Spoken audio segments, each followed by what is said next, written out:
it'll turn you into something that you don't want to be. And like I said, anger is like a pill. It only affects the one that takes it. Forgiveness is the only antidote that can make you well and set your spirit free. But don't be mistaken and just think that forgiveness is for the benefit of those who hurt you, because it's not. It's for your benefit more so. In Luke 10, Jesus said to his disciples, I want you to go out like lambs among wolves. Think about that for a moment. Lambs among wolves. That's pretty serious, isn't it? He said, I want you to go out and knock on the door. And when they open that door, offer your peace.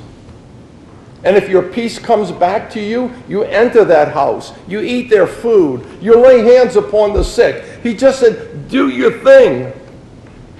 But he said, if you knock on the door and your peace doesn't come back to you, take your peace back. Leave the house. Shake the dust from your sandals. What he's saying is, when you knock on that door and that person comes out and says, what do you mean knocking on my door? You got one nerve to do that. Who do you think you are? You're so inconsiderate. Now get out of here.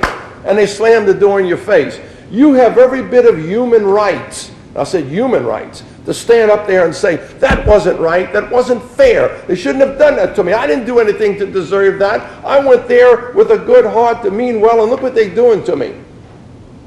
Jesus said, offer your peace. And if your peace doesn't come back to you, leave that house. Shake the dust from your sandals. Don't play it in your mind every place you go over and over again. Shake it from your sandals. Leave the house. Go knock on the other door and just offer your peace. Just be the person he created you to be. That's simple. In Matthew 5:23-24, it says, therefore, if you bring your gifts to the altar and then recall that your brother has anything against you, leave the gifts.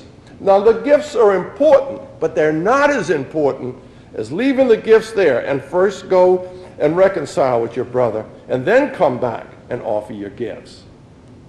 Matthew 5:43-48, you have heard it, that it was said that you shall love your neighbor and hate your enemy. But I say to you, love your enemy and pray for those who persecute you, that you may be a child in your heavenly Father's kingdom.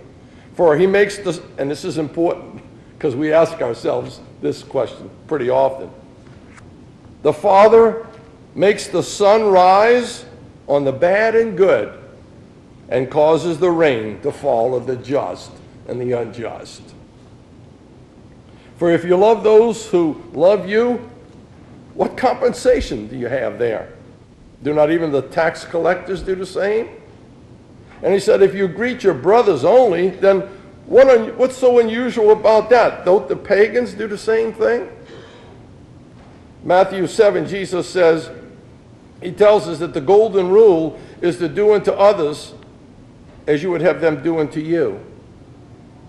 But I think that golden rule has just been changed over the years to the lead rule.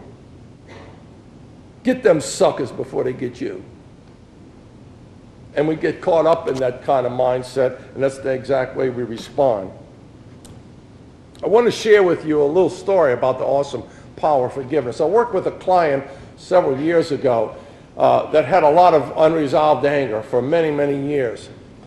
And I worked with him, and it was really unusual that it took this many sessions. We were on like about 7 or 8 sessions, and he still had this anger. It was like he couldn't hardly get rid of it. And one day his wife called me up, and she said they took him to the hospital. He had a heart attack, and he'd like to see you. I said, well, there's no way I can make it this evening. I already had an engagement. I said, but I will go up there tomorrow evening. So the next evening I went up there, and he was laying in the bed, and I looked at him. I said, man, I thought you were supposed to be sick. You look great, you know. And he said, no, I'm feeling much better now. And we got to talking a little bit, and we got back on this forgiveness thing. And we started talking to it pretty much into detail, to depth. His wife was sitting over in the chair over here reading a newspaper. And after about an hour of him and I talking, you know, he said, Lord, he said, I just feel so much better, you know, since you came here.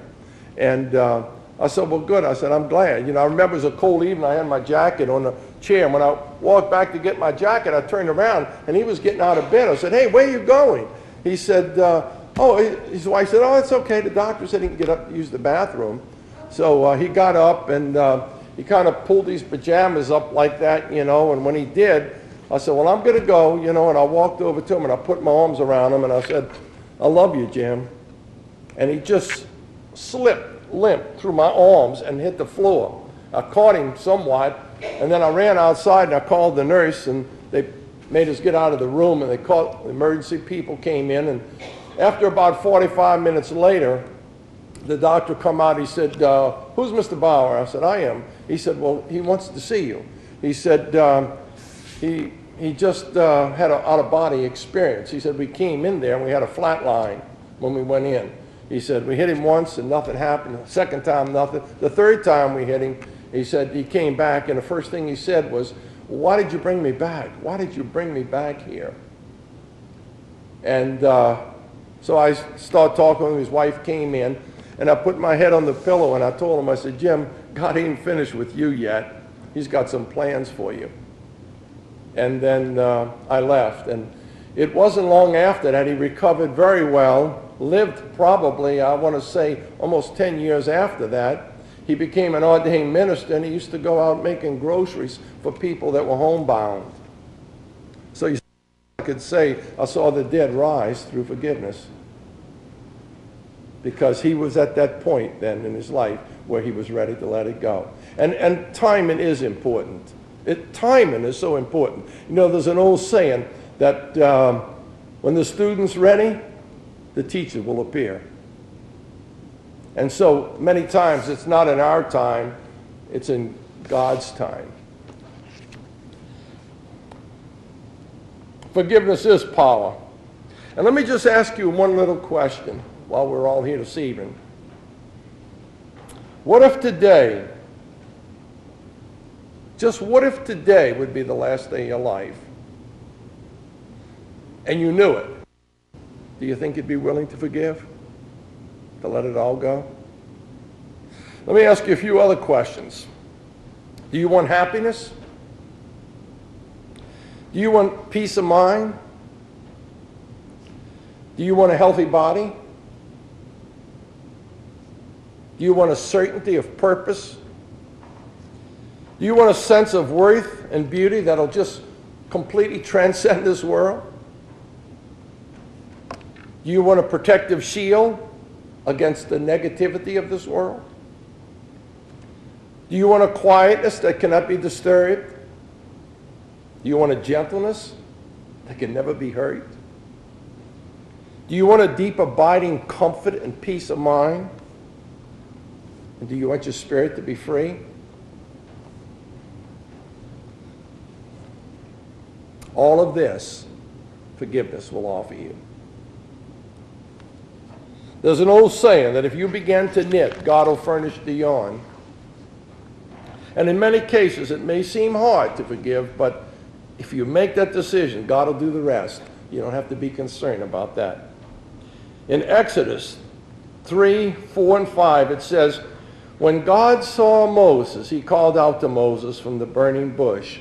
And he said, Moses, Moses. And Moses answered, here I am.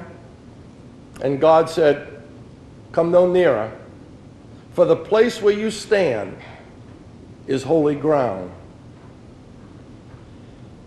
And when your heart truly forgives, you're on holy ground.